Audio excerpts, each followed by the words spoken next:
All right, well, let's get started. My name is Ken Archer, and I'm the Vice President of Product at Upwave. I am joined here by Miles Younger, who's a Senior Director of the Global Data Practice at Mighty Hive, part of S4 Capital.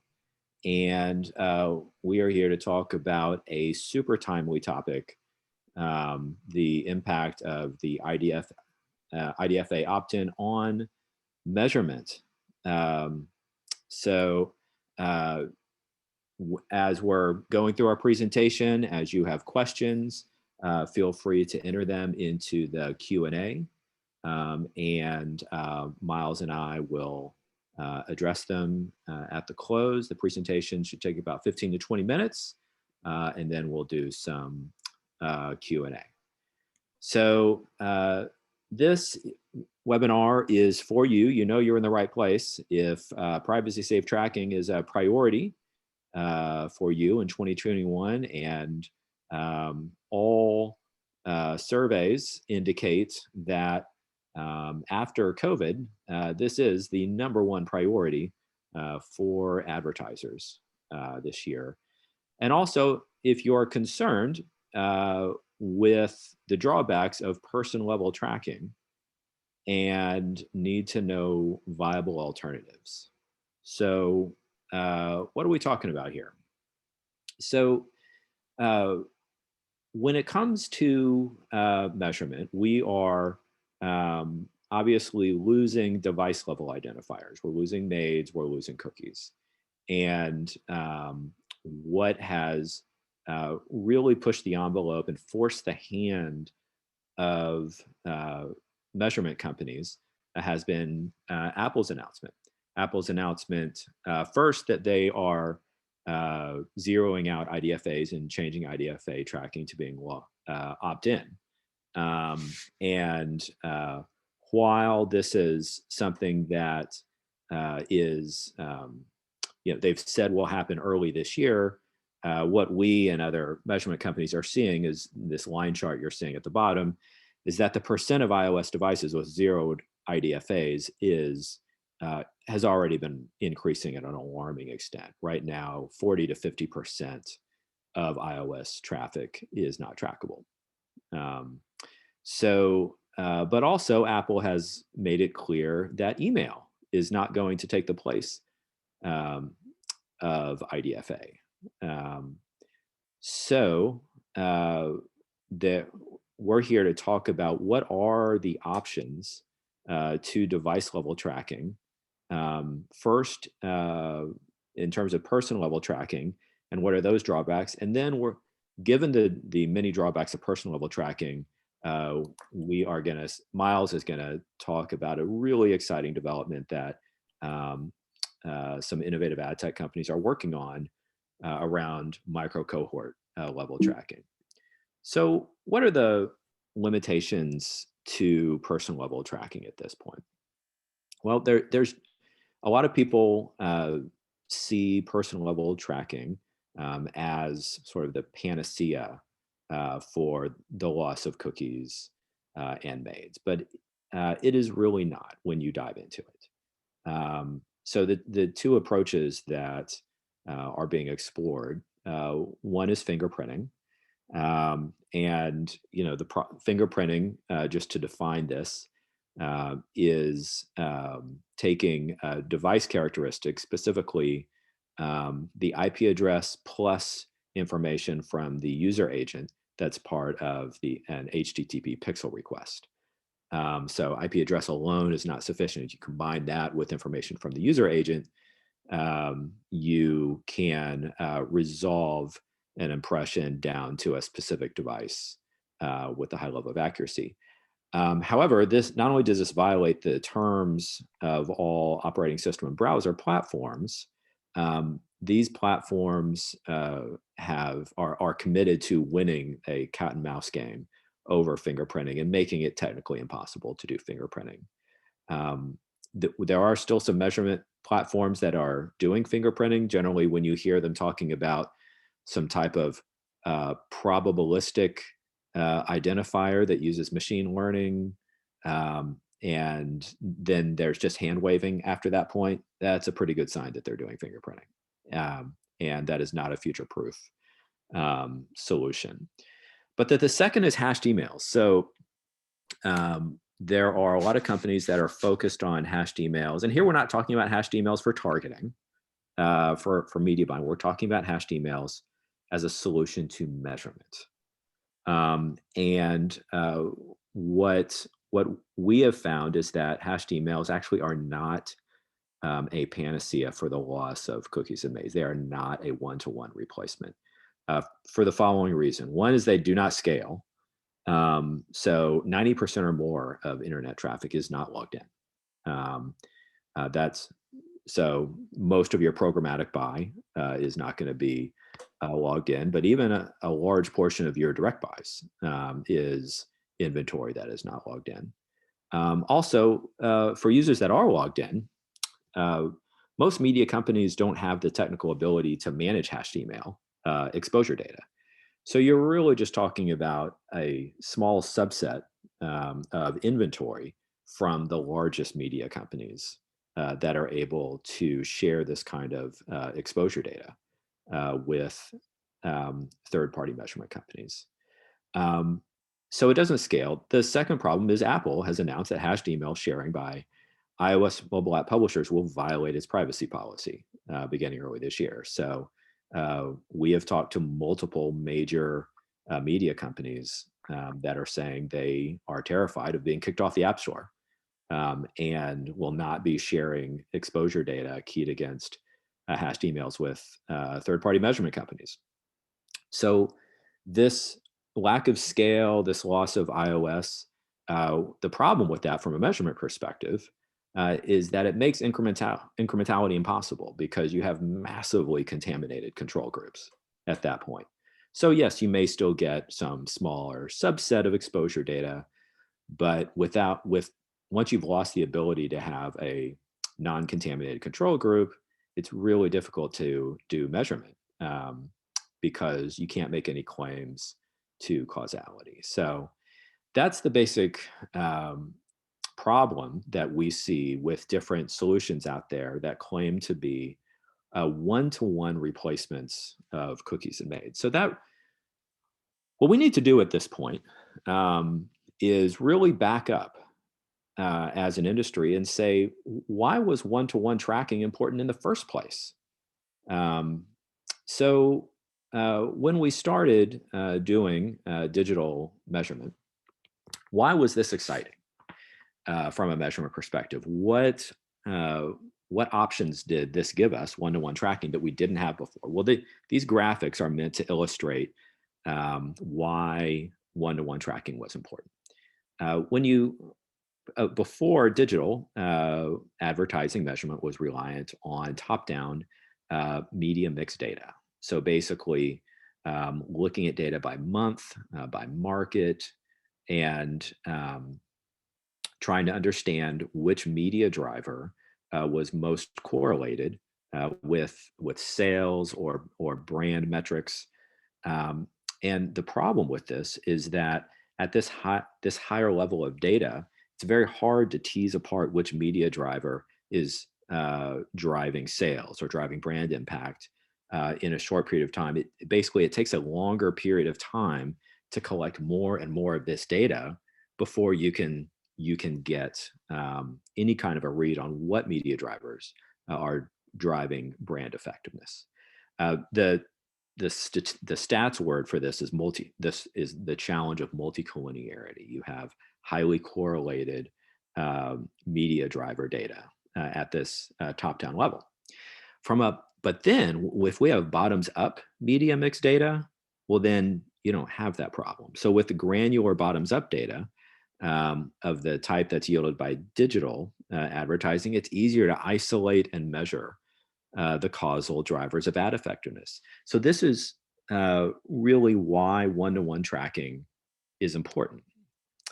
So the big point we want to make here is that the data set doesn't need to be person level to overcome multicollinearity and deliver the benefits of bottoms-up measurement. We really think this is going to be the linchpin to opening up new innovations in privacy safe measurement. When we realize what we're really trying to do here is overcome this challenge of multi-collinearity to do bottoms-up measurement. So a small set of individuals can still yield enough variation in drivers for a measurement model to parse out the incremental impact of each driver. In fact, what we're starting to learn is perhaps this is what we were doing all along and just didn't know it. And that's due to research that's coming out on device sharing, where we're seeing that due to the large amount of device sharing that happens within households, we actually haven't been doing one-to-one tracking all along. We actually have been doing tracking actually at the household level. So this opens up a lot of new opportunities for measurement between the top-down and traditional bottoms-up approach that Miles will then talk through. So Miles, with that, I will turn it over to you. Cool. Thanks a lot, Ken. And thanks a lot for having me. I appreciate you having me on. So yeah, I'm going to talk about cohorts specifically as a potential solution to this kind of measurement conundrum that we find ourselves in. And I'm going to drop something into the chat. This is actually kind of an add-on to a byline that Ken and I published in Ad Exchanger back in November, December. So anyway, I would recommend giving it a read because it's basically the condensed written version of what I'm about to present. And Ken, since you're driving the slides, if you wouldn't mind skipping ahead one here. So if we start with this kind of Goldilocks problem that ad tech and digital ads measurement have had, which is we've had these very powerful top-down measurement techniques, including media mix modeling. We've had very powerful bottoms-up measurement techniques, which would include multi-touch attribution, log-level analytics, and using both of these in combination, you can get a lot of insight. The problem is they kind of exist at extreme ends on a spectrum, and there hasn't really been a lot of focus on the middle ground, and digital advertising especially has put a tremendous amount of focus on bottoms-up measurement. And both of these techniques have various pros and cons. Bottoms up, you can measure within a channel very effectively with techniques like MTA. Something like media mix modeling measures across channels very effectively. And then media mix modeling has a great view of like exogenous drivers. So I don't know, anything like, the weather or interest rates, consumer sentiment, etc. On the other hand, bottoms up measurement gets none of those insights. It's only getting digital touch points. So anyway, they've got lots of pros and cons, but they exist at both ends of a spectrum. And Ken, if you want to advance one slide, the problem that we now run into of having kind of invested so much at both ends of this spectrum, is that we're losing now this micro person level, user level end of the spectrum due to things like, third-party cookie blocking, IDFA removal, double-click redacting log files, differential privacy that doesn't reveal user-level analytics, and so forth. We're basically starting to lose that end of the spectrum. There's more and more holes in it for media measurement. And so measuring at a cohort level presents this possible middle path where we don't necessarily need user-level data. It's privacy friendly, etc. And it also has certain pros and cons. It could potentially measure both within and across channels because of the way that you put cohorts together and the way you kind of build a taxonomy around them. They can definitely be cookieless. And as we're going to talk about, you can definitely measure them deterministically at the cohort level. So you're not necessarily losing deterministic methodologies. And of course, this is all a balanced breakfast. So cohorts have their cons too. They're also not a holistic view. They don't give a holistic view on exogenous drivers. And they're definitely going to require some more statistical expertise because as we're going to talk about they get a little bit, this is going to be a new thing for the industry to have to adopt. So anyway, Ken, if you want to go to the next slide. we can start to talk about what cohorts are. So traditionally, if you were to measure a group of users, you would represent that group of users with using bottoms-up measurement, using a list of user IDs, whether these are hashed emails, cookie IDs, IP addresses, fingerprints, etc. This is how you would represent them. And if you want to just advance one, again, there's a little slide build here. A cohort is just a grouping of those users. And so it's this observable and distinguishable group where the underlying individuals are otherwise basically undifferentiated or anonymous. And so there's two other things I'll point out is one, you're preserving user level anonymity. So it's very privacy friendly. And so you can basically use it as this privacy safe surrogate for measuring individuals. And so within this cohort bubble here, I just, as an example to help people understand sort of what a cohort would be versus what a collection of individuals is let's just say that this cohort we're looking at is defined as 50 users saw ad placement X on Business Insider between 1 p.m. and 2 p.m. Eastern on 26th of January, 2021. We have no idea who those 50 people are, but they do meet these distinguishable and observable characteristics. So Ken, if you want to go forward one more. Okay, so let's just like dig in a little bit more on cohorts. So they share these characteristics, you know, that it could be household, zip +4, something like that. We don't know exactly who's in them. So some characteristics may need to be modeled or estimated. So this might be the number of individuals inside the cohort, might be something like ad exposure probability. You might need to estimate some of these characteristics. And then either, you know, within a cohort or across multiple cohorts or across multiple cohort schemes, the number of member individuals could vary. So, you know, you could have some cohorts with thousands of people in them. You could have some cohorts possibly with, you know, dozens, maybe down to the household level. It can vary. That's not part of the definition. And lastly, it's just a very privacy friendly methodology. Ken, next slide, if you will. Now on to micro cohorts. So this is what Ken and I wrote about in Ad Exchanger, and this is a pretty interesting area. If you consider that a cohort could be anything up to tens, hundreds of thousands of people potentially, and there's only so much you could do at that granularity, there's a lot of innovation going on right now with these so-called micro cohorts, and they're basically just small cohorts. So this could be, say, 50 individuals, which happens to be the aggregation threshold in Ads Data Hub. But you get that small over the entirety of a campaign, and a high degree of measurement granularity becomes possible.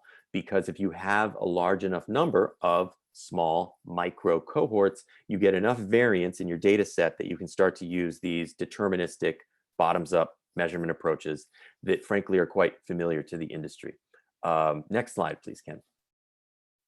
All right, so let's dig a little bit deeper on micro cohorts. So getting back to what Ken was saying about contamination and bias, because your cohorts aren't at the user level, you don't have to worry as much about you know, cookie or ID coverage within the cohort. Because a lot of times if you're using user level data, you literally don't know who is or is not in your data set. Whereas if you cohort them together properly using what you can observe, you remove that contamination. Secondly, you get enough variance in your data set, you get enough micro cohorts, you can measure causal drivers, you can measure incrementality, the same as you could measure using one-to-one methods. And then there's a lot of flexibility here.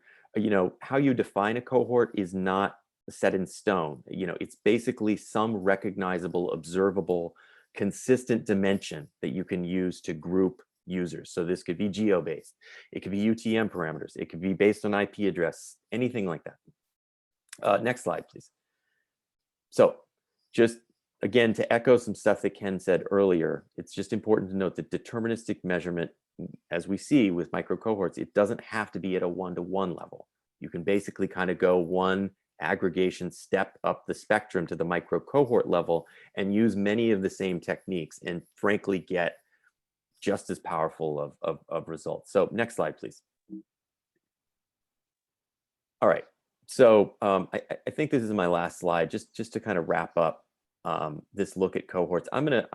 These are a couple of examples just to help the audience kind of get a better handle on what cohorts are or what cohorts could be in the future, given that this is still relatively new. So let's think about different types. I'm going to start in the lower right so that I can end on my highlighted one. So the lower right, we have probabilistic cohorts. So you could even, and this could be with first-party data, second-party data, third-party data, you could define a cohort as some sort of ephemeral probability within a larger data set. So, you know, a lot of like top-down modeling does this already, where you can't say, you know, out of 1,000 users, we estimate 50% were exposed to X. We will never know which 50%, but we can use that probability as an input into our model. If we go up to the upper right, we've got aggregate cohorts. So, you know, these are user level data, but they're undifferentiated. So for instance, if you look at your site analytics and you only look at your UTM data, you know, you have 1,000 users coming in on a particular day for a particular campaign. That could be a cohort. But if you don't have any other dimensions, those users are completely undifferentiated to you. And that could be fine in certain circumstances. And then also, you know, aggregate could be first party, second party, third party. You have a lot of flexibility there. So moving over to the upper left, you can have first party deterministic cohorts. So, you know, this is sort of like the most airtight cohort you could possibly have. So these are cohorts you are building using your own deterministic first party data, meaning you do actually know who's in the cohort, but you need to cohort your users to perhaps make it fit into a model you're trying to run. You might need to do it to normalize your first party cohorts against something that is on a second party or a third party basis. You know, Netflix is pretty famous for doing pretty sophisticated things with cohorting their own audience data so that they can build content preferences and not have, you know, so many variants to deal with that their models just completely break down. All right, so last one is, and this is the one with the star on it, second party deterministic cohorts. So this is where there's a lot of interesting stuff happening. So these are cohorts that are built from another data owner's first party user level data. So like the underlying data is deterministic, but you, the consumer, so whether you're a measurement vendor, whether you're a brand, whether you're an agency, whether you're an ad tech company, you don't have any access to that user level data, but it does exist. And so what you do have access to are cohorts, often micro cohorts. So a couple of examples of technologies that support this right now. And these are only a few. It's a growing list. So Google's Ads Data Hub is probably the most famous. That, you know, like I mentioned, they have an aggregation threshold of 50 users, which would certainly fit into the category of micro cohort. Amazon Marketing Cloud, you know, it's been in beta for a long time. They just recently publicly announced it. I'm sorry, I don't know the aggregation threshold off the top of my head. InfoSum. I mean, this is basically like, you know, build your own data clean room. So this is, you know, democratizing what Ads Data Hub or Amazon Marketing Cloud do for those respective walled gardens. InfoSum is enabling anybody in the industry to collaborate with data, often at the cohort level, because it is so effective at preserving privacy and preserving user anonymity. And then lastly, Neustar Fabric. There's been a lot of news around Neustar Fabric. You know, you read some of their stuff and they mention an aggregation threshold of 100 users, which is, you know, likely driven by other technologies that they need to normalize against. So anyway, there's a lot of interesting stuff going on here with micro cohorts. I would, you know, encourage you to read that Ad Exchanger piece. You know, start following some of these technologies because it seems pretty clear that micro cohorts are a key direction that the industry and that measurement are headed in. And with that, Ken, I will hand things back to you to close things out. We've got some questions, so I'm just kind of going to jump to the end so that we can field them. So there's a lot of interest in this topic, as is evidenced by the registrations for this webinar. So the first question that came in is, how do you do this in clean rooms? So people who have access to a clean room, like what should they be looking for? So with a clean room, and not necessarily every clean room is going to use this methodology, but if you take like Google's Ads Data Hub, which is by far the most heavily documented clean room out there, I encourage you to go look at their documentation. They have a lot of it. They're using what's known as differential privacy. So they've got kind of a couple of things going on to make sure that you never see more than a cohort. You're never going to get down to the user level with Ads Data Hub. That's the whole point of it. Yeah. Is they're using differential privacy, which is, has some aggregation thresholds. Basically, you're seeing data intersections, and then they're adding a little bit of statistical noise, basically to make sure that you could never possibly reverse engineer down to a user level by, say, running several different queries and then triangulating the results. What you're going to get out of that are cohorts at a minimum threshold of 50 users. And so what you need to do is, if you're running any measurement models, et cetera, you need to not think in terms of user level normalization. You need to think of, how can I normalize my data from my model at this threshold of 50 users or more? What am I going to normalize against? Is it going to be geography? Is it going to be site? Is it going to be device type? Inside of Ads Data Hub, you have access to, or Google has access to, a tremendous amount of user level data. And so the question with Ads Data Hub is really, how can you, the user, get better at asking the right questions to get the right cohorts that you need? Because Google almost certainly has the information you need. They just can't expose it to you anymore at that user level. I don't know, Ken, if you have anything to add on. Well, that actually is a great transition to the next question, which is cross-channel measurement is a very high priority. Doesn't this break cross-channel measurement? So if you have different clean rooms, for different media platforms, for example, and you can't normalize at the person level across media platforms, instead at this micro cohort, how can you do cross-media measurement? I've got some thoughts. Yeah, so I mean, this basically gets back to that sort of quad slide that I presented with these 4 different types of measurement cohorts, where you're going to have to start to mix and match those types. Right. Where you just aren't going to know at a user level, a campaign that I ran on Facebook and a campaign that I ran on Amazon, a campaign that I ran on Google. Did I reach? What was my, unique reach? What was my overlap? Yeah. You may not ever know that entirely, but if you build proper cohorts, and I mean, maybe you're doing it at a basic like zip code level. Right. And you can then run some experiments that allow you to, at least estimate your audience overlap across those platforms. And so you can start to blend these cohorts together probabilistically. And if you're normalizing over something that those 3 platforms do share, right, which they share a lot. If you think about media exposure, they share geo, they share time of day, they share websites, they share all sorts of things. Demographics. There are all sorts of things you can share across at a cohort level. Anyway, yeah, Ken, I'm curious if you have any thoughts on that. Yeah. So, well, obviously defining your micro cohorts the same way, like at the zip 4 level or the zip code census block group level across clean rooms, across media platforms, but also, and this gets to your very interesting, probabilistic micro cohort type. One of the things we have to keep in mind is that while we lose a little bit of granularity, we gain an enormous amount of data in these clean rooms that otherwise we don't have access to.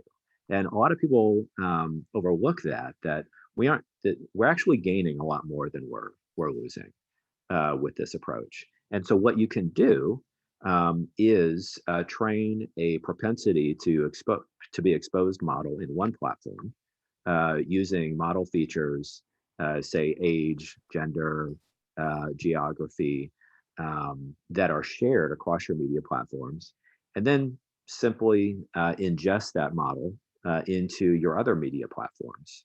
So that way you can actually share media exposure data across media platforms, but at this probabilistic cohort level rather than at the person level.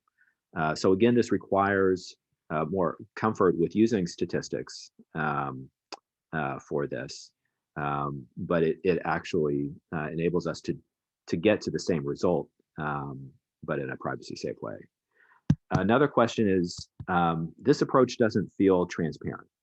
If I have log level data, I know what the data source is. How can I trust this? We could do a whole webinar on the trustworthiness of log level data, of course. Yeah. So yeah, I'm trying to think of, I mean, Ken, I don't know if you have like a quick answer to that. I could go on about that for So, an hour. something off the top of my head is that, I mean, there has been a lack of transparency in the models that are used for ad effectiveness measurement for years, because the focus has entirely been on the data set and not the model. This is a point that you've made, Miles, is that the difference between, say, a model that uses Shapley regression versus a model that uses random forests, I mean, that will result in a significant changes in how you're handling your data, how you're measuring your media, because you're taking different approaches to the underlying problem of what in data science is called overfitting of a model. It actually results in different answers. And what I just said sounds pretty opaque to most people, but it's just sort of hand waved away. So this really isn't adding any opacity that wasn't already there. You just have to have statisticians on your team who just like you have software engineers on your team who understand your organization's mission. The other thing that I'll add, just to kind of broaden the scope here, is that, yes, there's definitely opacity issues with the cohort because you don't know exactly who's in it. It's not entirely deterministic. You can't deny that there's some opacity there. But there's two things. Is going back to the slide where we looked at sort of this, macro, micro, and then cohort level, the Goldilocks scenario. I mean, it really is this balanced breakfast approach that you have to take. So, you can certainly gut check what your cohort models are telling you with your macro models, because your macro models are, especially if you're measuring against things like sales volume, sales revenue, store traffic, things that can't be faked. Those are very good benchmarks. And then if you can also, down at the person level, benchmark things or test things or calibrate things against your own first party data, which again shouldn't be lying to you because it's your own data, you can at least triangulate against the truth and identify any transparency issues or inaccuracies in your micro cohort level outputs. Right. You're right. We didn't get to that, is validating these micro cohort based models against what personal level data you do have. Yep. Well, great. Well, let's wrap it up with that. We try to keep these at 30 minutes, so we've gone a couple minutes over. Thanks everyone for attending. Also check out the quarterly Upwave Masters in Measurement panel is coming up in a couple weeks on is short-termism a problem in advertising? So check that out at upwave.com. And thanks so much for joining Miles and I. And Miles, thanks so much for joining Upwave today at this webinar. Really enjoyed hearing your insights and learning from you. Thanks a lot for having me, Ken. All right.